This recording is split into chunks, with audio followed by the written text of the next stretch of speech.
07113078080 07113078080 ningixolele ipresse ngephutha yakhatha ulive wami presse ngephutha yakhatha ulive wami 071130780 ningixolele bafowethu ipresse ngephutha ngithemba ngithi yavele yaphuma by mistake. Every Friday ukhehlelezo zomthola endaweni yase Joburg lapha ne379 Mbilikicane Street Pinville Soweto. Every Friday ngiqala ukusebenza ngo9:30 ekseni kuze kuyoshaya u8 ebusuku ngisebenza lapha eSoweto. Ngiyacela bafethu hlabeni ulawule abantu abanama questions bangafona enambeni ethi 06600266633 bonke abantu abanama questions or abafuna ukuza ukuthi ayibo khehlelezi nakho ukukhuluma indaba edeep la. Ngithe bonke abantu abake balashwa la ekhaya, bonke abantu abake bagezwa la ekhaya, bonke abantu abake bathatha umuthi, it's either we business, umuthi wecala, umuthi wani, wonke umuntu wakwacatshwa la ekhaya, wonke umuntu wake wafike seshona la ekhaya wavuka walashwa ngemithi la ekhaya. Ngicela ukuthi enze appointment it's either this month ungapheli uMarch, it's either this month or next month ungapheli lezo nyanga ezimbili, because ikhona umoya umele siwukhuze, kukhona umoya okumele unike abantu into zabo, kukhona umoya ofanele njengamanje siwuhambise direct nakho kumuntu nomuntu simnike into zakhe. Sekuyisikhathi sokuthi leyo nto yenzeke. Ungafona ke njengamanje enambeni ethi 0711307808 07113307808. Ake sibone ukuthi ubani simthathayo lapha namanje okhona. Sawubona. Yebo sawubona. Yebo mkhulu sawubona. Njani? Siyaphila sikhathi ngakunini. Yebo ngikhuluma nobani ukuphi nendawo? Ukhuluma noNolwazi wakangema ohlala eNkandla. Mangema yebo. Yebo. Ngithola lapha enkundleni zokuxhumana ku Facebook. Yebo ngilive ngiyabona. Nginomngane ke la. Uyena okwazi ngcono. Senginokumphupha mkhulu. Yabo. Yebo. Kodwa ke ukasho ukuthi yena wakwamsiza ke amtholisa nomsebenzi. Ngihlushwa ikona ukuthi ke nginakumphupha emkhani emaphusheni ke la ngibuye ngwaphupheke abuye angithuse nami. So ngithi angifike ngabona ngizocela usizo. Asenze kanje siswami, uyabona into engiyithandayo ukhulume kakhulu isikhathi eside futhi ukhuluma inkinga yakho awukayisho ku-right impela. Bengifuna vele ivoice yakho. Okokuqala number 1 into okufanele sikhulekise la kuwe, wena angazi noma ngithi umabuye emendweni noma wabuya emendweni, but awubuyanga kanye, usubuye kwathathu. Yeah baba kunjani? 3 times ubuye emendweni. Wazama okokuqala wahluleka, wazama okwesibili wahluleka, wazama okwesithathu wahluleka. So ngasho ngithi inhlanhla yomendo unayo kakhulu, kodwa inkinga ilapha mawufika phambili. Angazi noma ngathi unothando oluningi noma ngithi unesikhwele kakhulu, kodwa ube nalenhliziyo futhi yokuduba kakhulu. Uthi umoya ongcwele kimi la ikhona into ofanele sikhulekele kuwe sisi kakhulu. Okokuqala ngikhulekela ulaka, unolaka olukhulu kakhulu masiloko sithi siyalandela la. Number 2 uthi umoya ongcwele kimi la ikhona into la okufanele sikhulekele eyibunhlanhla. Mina uthe angifuna umndeni wakho nguhlalise phansi, mangihlalisa phansi kube sengathi namanje ikhona inhlambuluko okwakumele niyibambe ekhaya, kodwa manje niyibambe ekhaya kugcine kuxabana abanye abantu bebambana ngezandla. Lithi izwi lasezulwini la ukhona into omele ngiyilamule kakhulu sisi. Masiloko sithi siyalandela la umoya ongcwele uthi kimi manje njengoba ngikhuluma nawe njengamanje, njengoba sihleli phansi, ukhona umuntu ongathi uhlala umphuphe, yaza uphela u2 days ungamphuphanga. Uthi umoya ongcwele angifuni indoda the second one enahlukana nayo.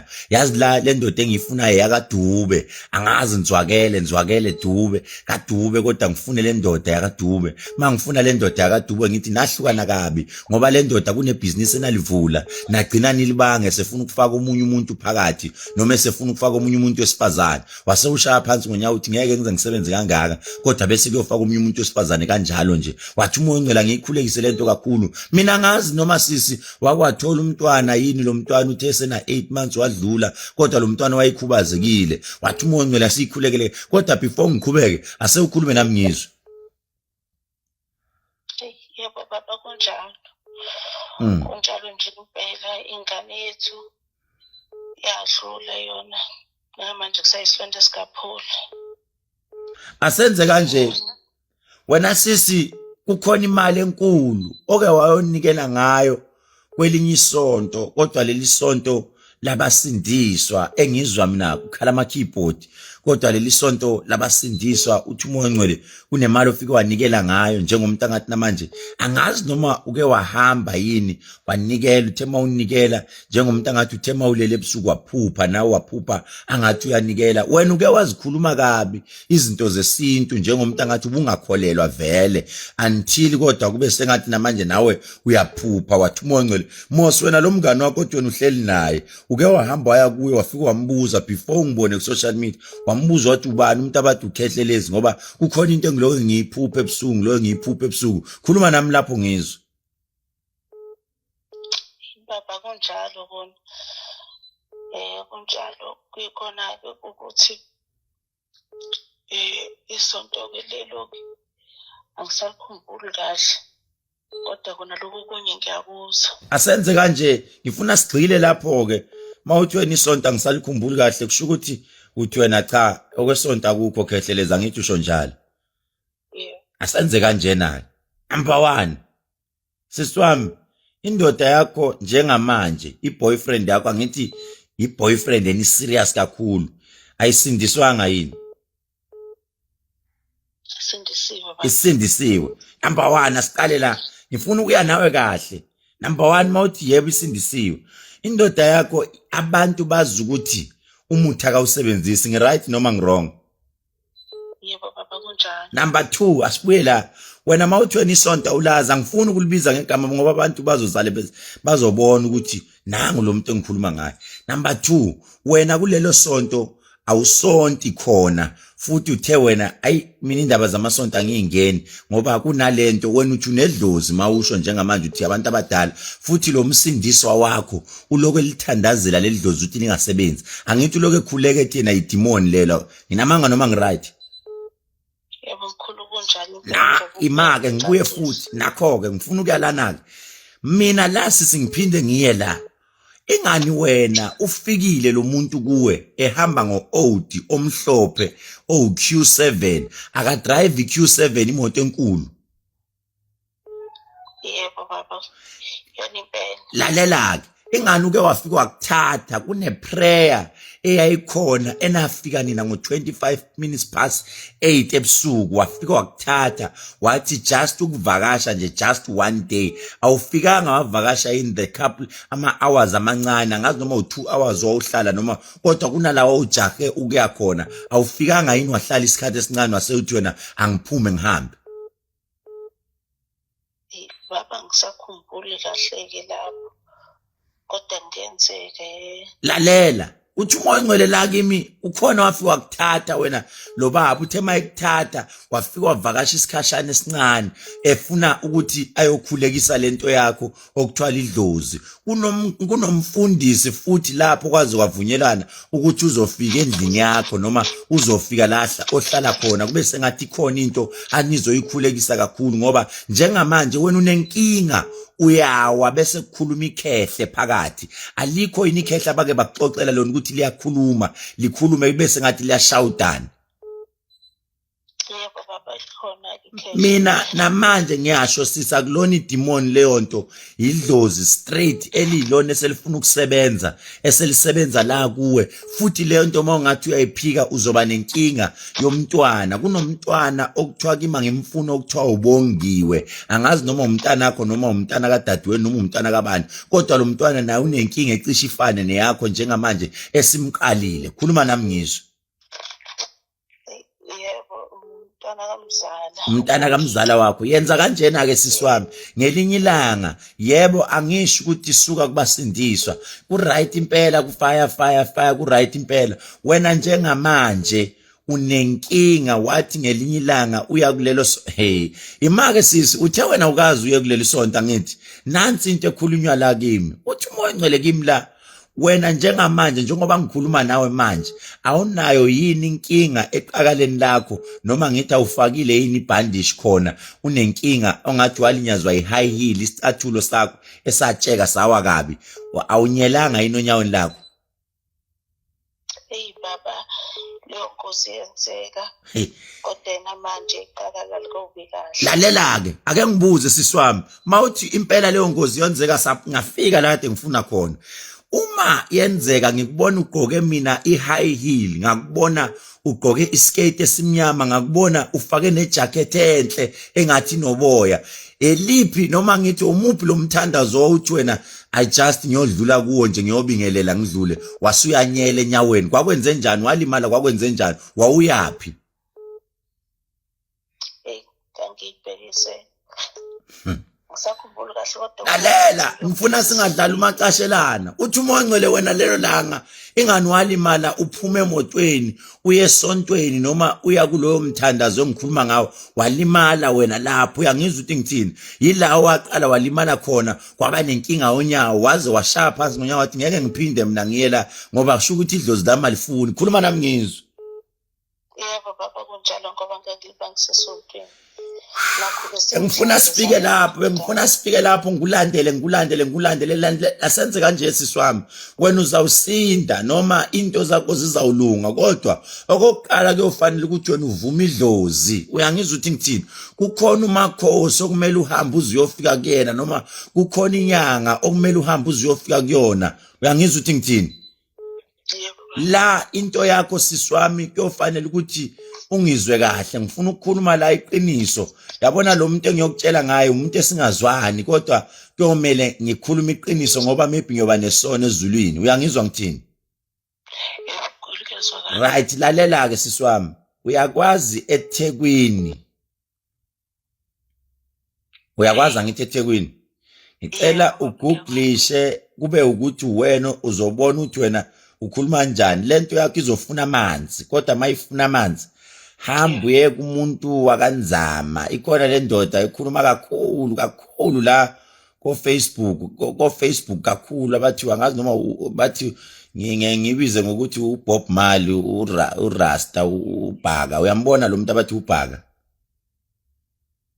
Angikaze ngihlangane naye. Ungene useshe lapho uKing Bhaka, uye kuyena. Loyo muntu ngibone mina nimile naye egqoka umNazaretha omhlophe, kodwa ekufaka emanzini. Angimazi lamanzi akufaka kuwo, kodwa hamba uzama ukuya kuyena ayokufaka kulawo manzi. Angimazi ukuthi amaphi lamanzi azobe kufaka kuwona, kodwa kukhona induku azobe iphethe azoyibeka ekhanda lakho. Kunomoya kumele siwukhuze, uhambe. Mina kuthiwe kimi ngeke uzumsize lo muntu, mdirecte khona. So manje ukuthi siyoloku silwa ngokuthi silwe ngawo, but egcineni umuntu ofanele asizakale wena. Hamba uye kuyena uyofika umtshela ukuthi ukhehlelezi uyena owangidirecta kuwo, wathi ngiyosizwa wena. Ungizwile ngithi sisi wami? Yebo nkulunkosana. Bheke umuntu la ku Facebook ubathi uKing Bhaka, uthi mawusuka lapho bese ufika kuyena uthi wena khehlelezi uyena wathi ngiyosizwa wena, ngoba kimi ngibone ungasizakali kimi, kodwa ngabona yena ekufaka kunamanzi engimbona emile ekufaka egqoke ingubo emhlophe angazi noma ibhayi noma yini, kodwa ngase ngimbone lokucilisa phakathi ephethe induku yakhe. Mayiphethe induku yakhe ikhona into engiyibone yehla, mayehla lento yehla yahlala kuwe, mayihlala kuwe kwase kuthiwa kimi amandla amasha. Vele ikhona into eyisithunywa kuwe kufanele isebenze. Uye kuyena umseshe lo muntu, uyohamba hambe akusizeke lo muntu ke abathi ubaba unzama uBhaka. Ungizwile ngithina ngithi? Sokele kahle baba. Bonga sisi wami.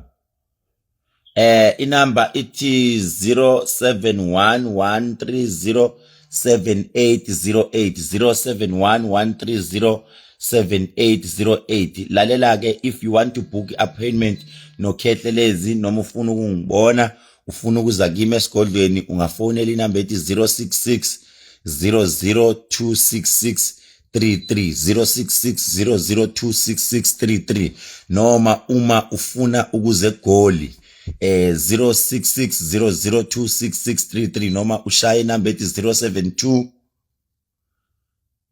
1234 976 072 1234 976. Awu ngiyacela abantu nonjabulo nanga sethi Bob Marley. Ngiyacela abantu lasingayiqali lezi zinto zezimpi. Ngiyacela bafowethu, uma kuyiphuthe engilishilo ngiyaxolisa, kodwa ke at that particular time bekufanele ngidlulise lokho kade ngifanele ngikudlulise, ngoba akufanele noma kuthiwa kuyaxatshana kunezimpi ezikhona bese ngisebenzisa lokho kubantu. Egcineni abantu bafuna ukusizakala, kumele ngikhulume iqiniso, leyo nto esuke ifuna ukushiwo ngaleso sikhathi. Ngiyacela bafowethu singabe sesithatha lento siyenze futhi ibe yi-attention, ibe umsindo ozosuka isikhathi esiningi. Ngiyacela singayenzi impela leyo nto kakhulu. Umuntu akasizakale, then okunye nokunye kwe-pride siyobuye sikubone. That is why ngithi akayiyele yena khona le, mina ngikwenzile okwami ngikhulumile, right? Ake singeneni la kuma-comments. Ningixolele kakhulu kuma-comments, ngizodla nje ngizoshaya nje ngidlule, ngithe uzobhala igama lakho ubhala ukuthi ukuphi, igama lakho ubhala ukuthi ukuphi. Ngicela share ulive wami, share as much as we can, share my live as much as we can. Siwushareni live as much as we can. Majozi, okay, ayimiye. Ngithe ubhala igama lakho ubhala nokuthi ukuphi. Bhala igama lakho ubhala ukuthi ukuphi. Share ulive wami as much as you can. Share ulive wami.